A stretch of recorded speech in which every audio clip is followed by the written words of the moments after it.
This episode of Krazy Ken's Tech Misadventures is sponsored by Linode.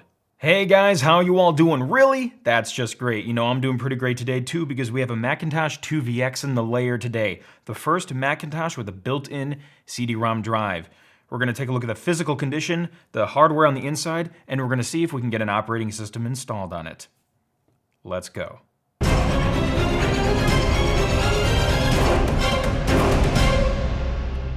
We'll probably be fine.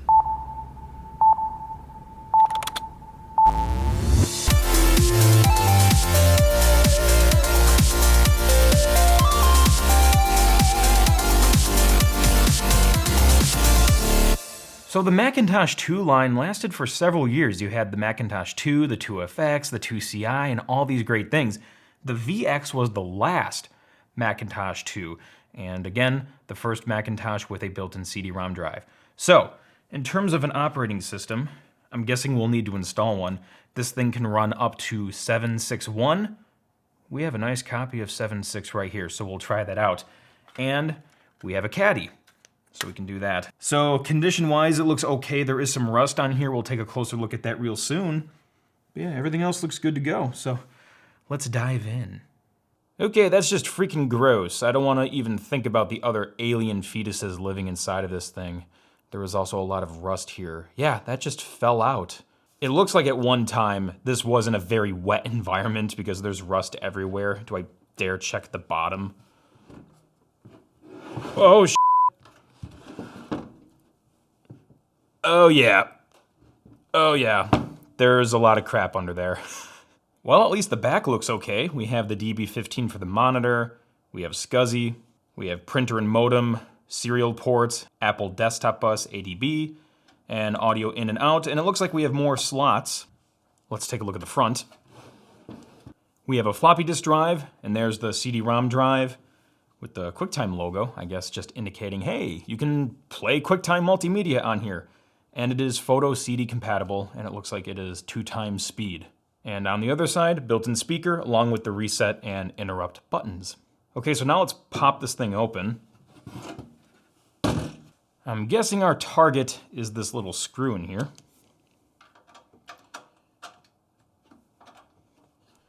All right, going around back, here we go. Oh, yeah, that's it. I probably just destroyed it all. Oh.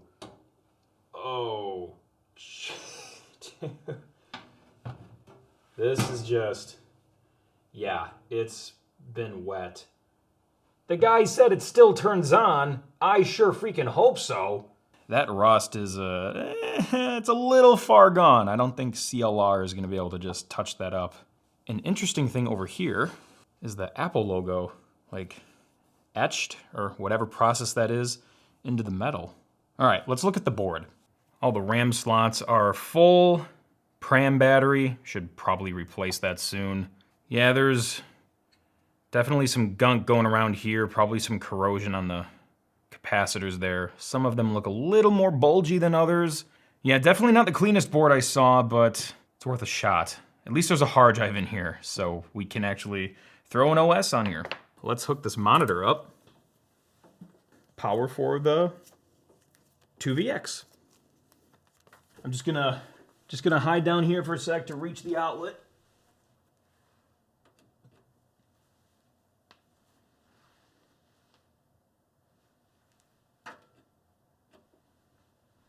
Should be plugged in. Yeah, it don't want to turn on. Try it again.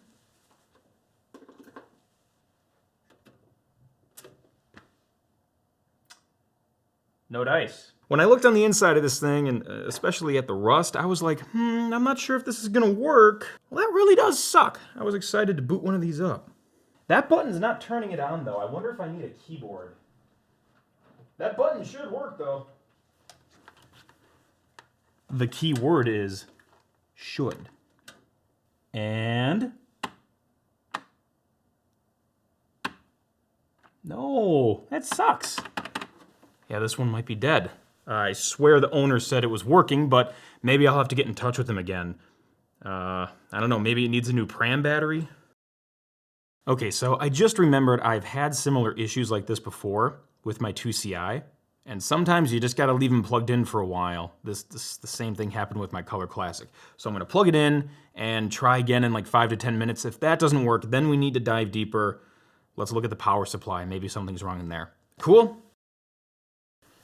So I set the power button on the back into the vertical position, and now the button stays in. I don't know what exactly that does. I need to look it up, but I've seen it before. You know what? I know the Mac guys know this stuff better than I do. I'm gonna check with them right now, live in the tech video log. Hang on, these guys are smarter than me. Okay, I just sent Steve a message because he'll probably be able to answer me quicker than I can figure it out on Google. Okay, so he said the on-off button can be locked in the on position so the computer will automatically turn back on after a power outage. That makes sense. So in other words, doesn't do a load of shiitake mushrooms for this situation. The computer is screwed. It really is. So let's maybe take a closer look on the inside and see what we can find. But first, we're gonna try one more time. No. Okay, yeah, I'm looking at the gunk and filth inside this power supply, and yeah, I have doubts this thing ever powered on when the seller tested it. I don't want to accuse him of anything, absolutely not. He was a really nice guy. Look at all the gunk on that capacitor, holy shit. Let's get another light in here and see what we can find. Holy shit. I feel like I'm underwater, like examining a shipwreck or something. You've got to be shitting me. There's no way that can turn on. That is probably one of the most filthy power supplies I've ever seen. I'm sure some of you have seen worse, and I'm open to hearing your horror stories, but holy crap. Kind of cool though. It's almost like a, you know, this is not a shipwreck. This is like Pompeii. It's kind of like I'm looking at power supply Pompeii right here. Corrosion and dust and rust. This is gnarly. I'm usually a little more selective, so in my collection I usually don't get stuff like this, but you know, I found this for a cheap price, and now I think I know why it was so cheap. The contacts for the battery, those aren't looking any better. These capacitors probably F some stuff up at one time too. I don't even know what's going on there with that green stuff. Oh boy. Oh. Oh my gosh, right when I started to record this soundbite, the seller replied to me. We're in a chat right now, and he said there was no flood or anything. It was just on a damp floor for years, I guess, but man, that's a lot of rust still. He's doing some digging. I'll do some more digging too. He suggested leave it plugged in and see if it charges up, because sometimes that happens with capacitors, and you know, I can try that again. I did it for a little while, maybe not long enough. We'll see if it happens. But he did say he tested it right before he sold it to me, or like right before he made the listing. So it worked recently, even with all that crap in there. Apparently it still worked recently, which I'm surprised about. But I trust him. I'm learning as I go here. This is a weird one.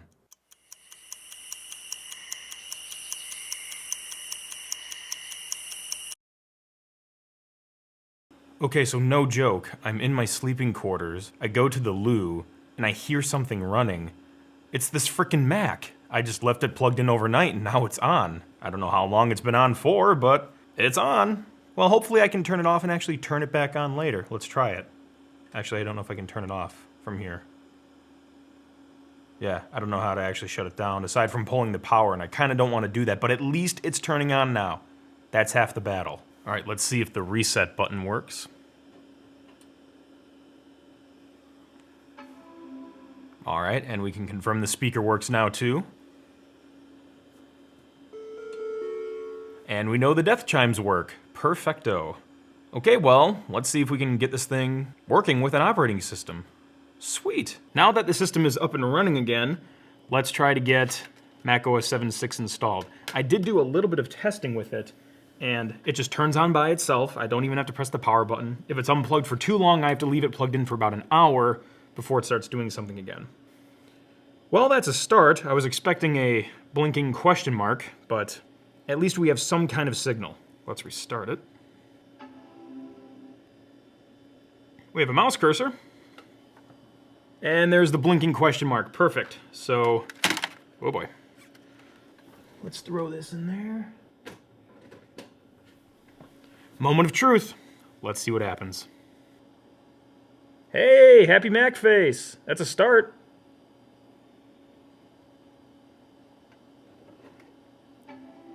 and it spit it right back out and rebooted. Okay, let's try that again.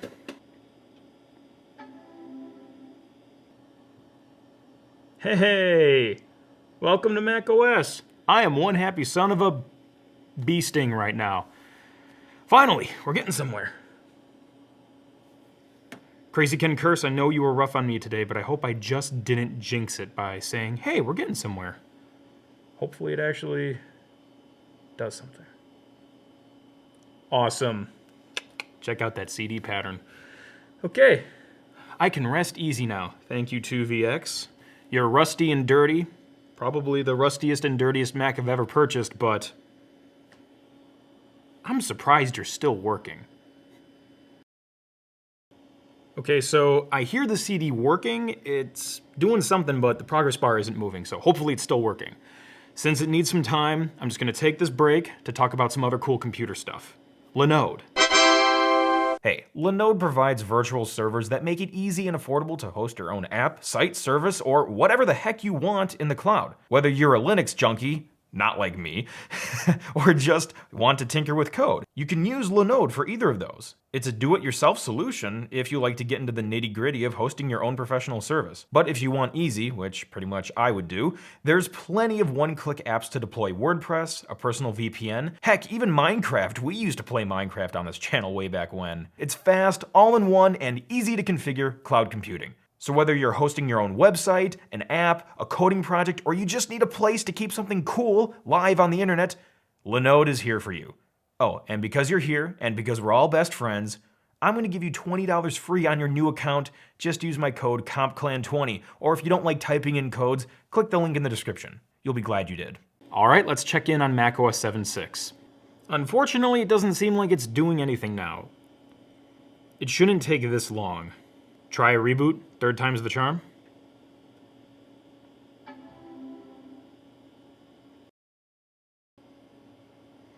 Now it's frozen at the Happy Mac stage.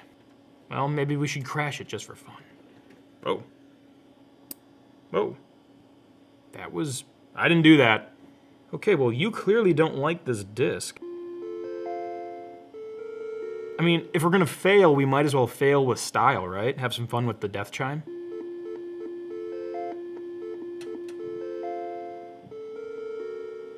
I have another CD I can try. It's made for the Performa though, so I don't know if it's gonna work on a IIvx, but we can try. Okay, well, we're getting a little bit further this time. I also do have an Apple CD300, which is an external CD-ROM drive that works with SCSI, and hopefully that'll, I mean, if the CD-ROM drive is having problems in here, hopefully an external drive will help, but who's to say that's even the issue? This thing just may not like the software disk, even though it is well within the range of compatibility for the system. Let's see if we can reboot it and eject. Usually clicking the mouse and holding down ejects, but it ain't doing jack. That's how I feel inside right now. According to this, the mouse button is just for the floppy disk. Unfortunately, we're working with the CD, so let's see. Well, we can always use our trusty old friend, the paperclip. Actually, I wonder if I have something in my iFixit kit that'll suffice. And of course, now it's starting to boot up, so it's like it wants to work, just really slowly. Gonna grab a paperclip. You know, I have used paperclips to do computery things way more than I've ever used them for what their actual purpose is. But hey, we don't care about what something is designed to do. We care about what something can do.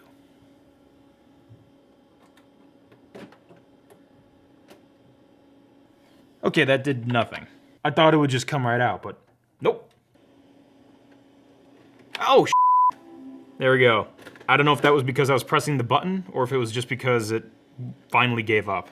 Let's just amuse ourselves and do a little bit of a process of elimination and try the Performa CD, even though, frankly, I think it's gonna do nothing at this stage. All right, work your magic. Okay. Welcome to Macintosh. And the system file on the startup device does not contain the resources necessary to boot this Macintosh. What a shocker. My other plan is to try this with an external CD-ROM drive. Maybe the CD-ROM drive is just not having it today.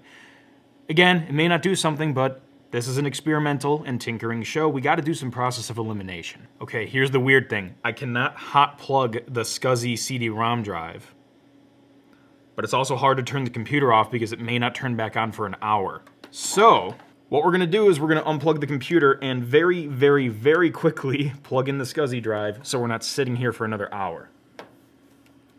Gonna yank the power, plug in the SCSI, plug in the power, turn it back on, and now initiate the CD-ROM drive. Fingers crossed. Cross everything, every part of the body. Do it. Okay, Happy Mac. Looks like it's going a little bit faster. This is around where we get stuck in the progress bar. Hey, it's moving! Guys, I think we figured it out. Maybe the CD-ROM drive was just having some mechanical issues. It's a good thing I have an external one. This thing has saved my butt countless times. Oh man, System 7. The first operating system I ever used. I have a lot of childhood nostalgia rooted in here. That is where my computing experience began.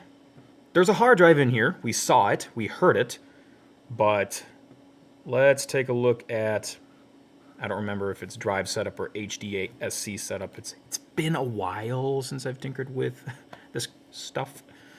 But let's see what we can figure out. Well, that answers that question. Drive setup cannot be launched on this computer. I'm guessing we don't need it then. All right, so let's run the installer. I don't see a formatted hard drive though, so... And none of those drive utilities would launch on here, so I'm not quite sure how we format the hard drive. It's interesting reading some of this stuff if you don't have an Apple computer, because this was during the Macintosh clone era, right? I actually do have a Macintosh clone. It would be fun to do another episode on that later. This is what I'm worried about though. Destination disk. No valid disks are available. Crap. Well, that sucks. Maybe the hard drive is dead too. I might have a spare one lying around because I have a Power Macintosh 6100 that I think needs a new pram battery because it's having startup issues. And I think a hard drive is still in there and maybe we can salvage it. Thanks to Jason's Macintosh Museum, I was able to look up some basic instructions on how to disassemble the system. I believe there is just one screw and we should be able to get the hard drive out. Just got to get out the power first, then the SCSI. Okay, and there's our screw friend right there. Just a Phillips bit. Okay, that screw just went flying. Whoa, where'd you go, buddy? Come out here. There's our little guy. That was a shorter screw than I thought it was gonna be. So this should just now, look at that, lift right out of there, piece of cake. All right, I'm gonna go look around for parts. This could take a while. I might get lost. Oh crap, I think I found one. I just have one lying here. I don't even remember what this is from. Okay, let's take it out of the sled. Hopefully this hard drive isn't dead. Oh, wouldn't that be a surprise? I don't even know what's on here. Yeah, these iFixit toolkits, they rock, man. They're so easy to use. Thanks again, Greg, for the 64-bit kit. It's got other awesome things, too. Like an ESD bracelet, which I probably should be wearing right now. If this was a real professional instructional video, I would say use an ESD bracelet. You know what? I'm saying it right now. Just use an ESD bracelet, even though I'm not. Do as I say, don't say as I do, or some Okay. So this is the potentially dead hard drive. It is a Quantum Lightning Pro drive. At a quick glance, I didn't see the capacity on there, but it doesn't really matter what the capacity is if it's dead. So now, we have the potentially good hard drive. Should just line up like that. The bit got stuck. You know, I actually feel kind of like a dick because this iFixit kit was donated to me, and I would be kind of stupid just to not use it to its fullest. There we go. All set up. Thank you, Greg, and thank you, iFixit. Okay, even though we're already like very far along in the process, Don't know if it really matters right now, but we're doing it anyway, just to at least look professional. I spoke too soon. Let's get that screw back in there. That's done. Let's get the power back in. So let's get the case back on, boot this baby up. It might boot into an operating system, but I think we should do a fresh install anyway.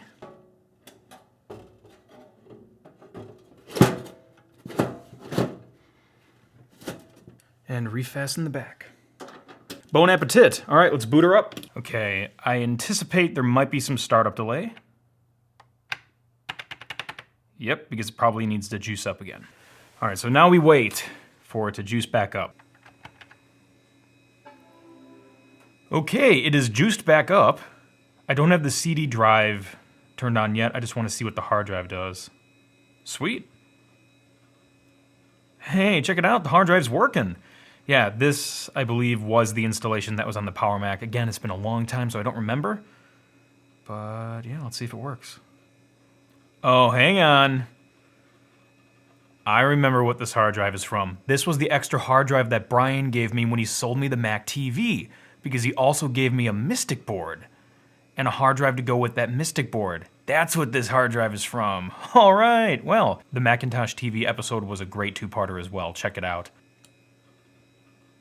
This is running 761. Oh wow, that's pretty lucky. That is the latest version the IIvx is compatible with. So I guess we don't need the install CD anymore. About the Grouch. Yeah, I think we have that,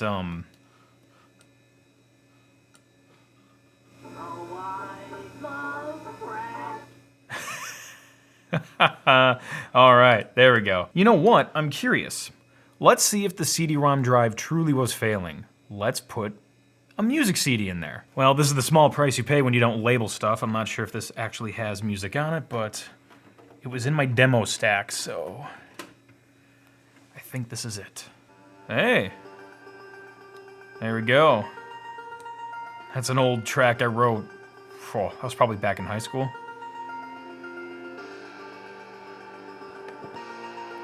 Okay, so the CD-ROM drive works enough to do music, but I guess it just didn't work enough to do the operating system, like we tried earlier. Let's test a little bit more of the performance of this system, assuming QuickTime is on this hard drive. I think it is. And yes, I do want to test the performance of this thing, but it's also good to know exactly what specs we're dealing with. System Profiler. I've never seen that before. Sorry, this version of Apple System Profiler does not support this model of computer. With our old friend, the black and white beach ball. I don't know if it had a formal name. All right, well, forget that idea. Let's do a real-world task. Let's do some video editing on the first version of Adobe Premiere, which I have also done a specific tech video log on, and I highly recommend checking it out. I'll tell you what, though, it looks pretty freaking good on a CRT. Timeline, video, audio, information. This is the preview window. And this is your project where you'd put your bins and footage and stuff, and then you can have like transitions and stuff in here, which I don't have, I guess, in the right folder, so they're not showing up right now. Let's see if we can just open a video file that actually, that's what I meant to do. I didn't mean to open, I meant to import. And if we can, I don't want to touch those JPEGs, they're probably evil. Oh, we can only do one at a time. Okay, well then we'll just do that one. And can we just drag it in here? It's been a while since I've used this old Premiere. Hey, there it is. And you can set your in and out points up here. Here's the preview window. Make it a little bigger. And go ahead and play back. And there we go. There's our movie playing in Adobe Premiere 1 on a Macintosh IIvx. Oh, yes. Maybe one other game quick? I'm not used to this keyboard. Okay, A. Oh, this is lagging bad.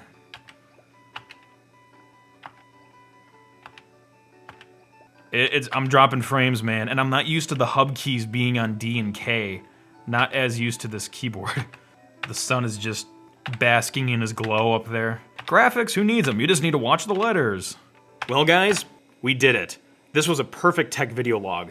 Stuff broke, we tinkered with it, we solved the mystery, and ultimately, happy ending. We made it work. And that is just the perfect formula for a Krazy Ken experience. That is just the spirit of the show. And along the way, we troubleshooted, we had fun, and we learned stuff.